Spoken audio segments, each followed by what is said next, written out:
total dikon rreth 170 zyrtarë policor kanë marrë pjesë në këtë operacion. Këto janë informacionet fillestare, ndërkohë e kisha përcjell fjalën të prokurorit. Okej. Faleminderit drejtor.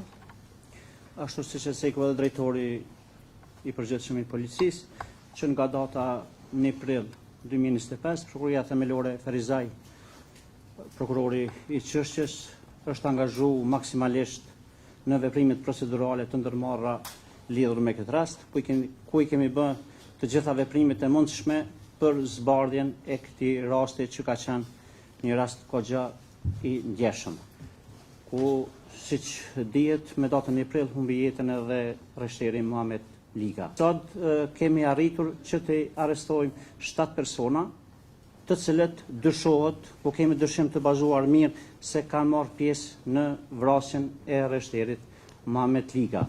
Është një punë e palodhshme që është bërë gjatë këtyre ditëve.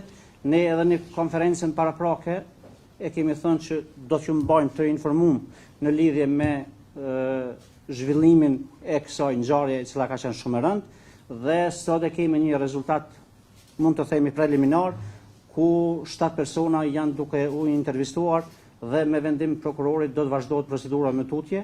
Sigurisht që ata do të shkojnë në mbajtje dhe do të vazhdohet me procedurat e mëtutjeshme.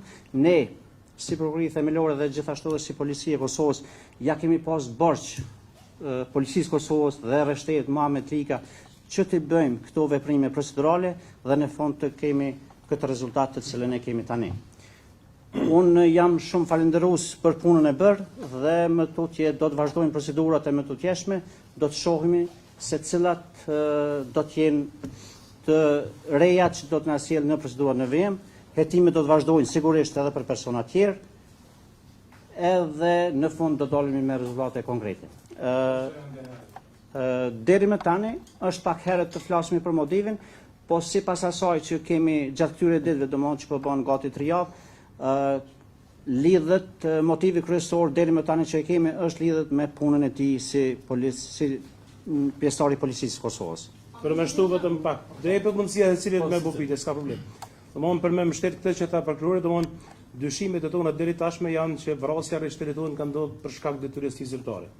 Mirë, po kjo motivi do të qartësohet vërtetohet edhe pas intervistimit të personave dyshim dhe pashtu pas ekzaminimit pajisjeve të dëshmive të cilat janë silvestër. Do mbetet më vërtetuar më vonë, mirë, po dyshimet tona fillestare janë që ndërlidhet me punën e tij zyrtare. Deri më tash nuk ka persona nga policia e Kosovës të arrestuar.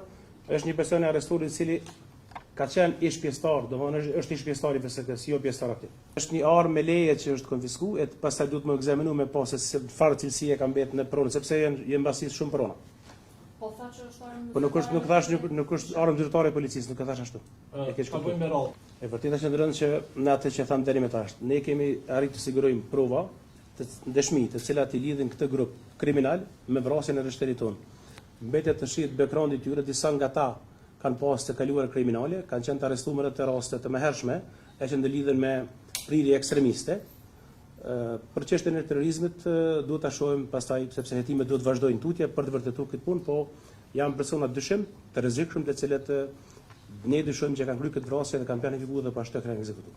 Okej, vazhdojmë me pyetjen. Thani deri më tani inicialit edhe shkuar edhe mbushjen e tyre, pasi që është raportuar se njëri prej tyre është 18 vjeçar. Në ndërkohë do t'ju dham një komunikat me shtyp me gjitha këto inicialet dhe pashtu, po, mund të pretendojmë që njëri nga ta sot mbush 17 vjet. Nëse mundem, nga ato që kemi bërë deri tani, nuk vërtetohet ajo që ka vepruar si grupi organizuar me celula apo siç po e parashtroni ju pyetjen, por që është një grup prej 7 personave që janë arrestuar që kanë marrë pjesë në kryen e kësaj vepre penale. Janë të kaluar kriminale, nëse mundeni më na tregu nëse policia ka qenë përfshirë në arrestimin e tyre kurdo që janë arrestuar pasi që kanë të kaluar kriminale dhe për çka saktësisht dyshohet që kanë kryer ose nëse kanë qenë të dënuar më herët. Rreshteri jonë ka qenë në detyrë zyrtare kur ka ndodhur të raste dhe mandej ka punuar në mbështetjet e timeve të policisë me qëllim ndryshimit të rasteve të mëhershme. Domthonë janë persona dyshim që kanë qenë disa prej tyre kanë qenë të arrestuar të raste të mëhershme që ndëlidhen me pamfletje dhe po ashtu në djegjen e gjykatës në Kaçanik. Vazhdojmë Alban. Prokurorët, ky krok i organizuar, ka ndërlidhje me ISIS-ën çfarë? Ne thamë edhe paraprakisht që nga ato që kemi deri tani, domethënë nuk kemi ndonjë provë që e ndërlidh me qoftë ndonjë organizatë ekstremiste apo qoftë ato që përmendën ju me ISIS-in, por që ne hetimet e kemi përqendruar në rastin konkret të datës 1 prill, domthonë vrasjen e arrestimit Muhamet Liga dhe tani kemi një rezultat ashtu siç e kemi sot, ku janë arrestuar 7 persona. Hajde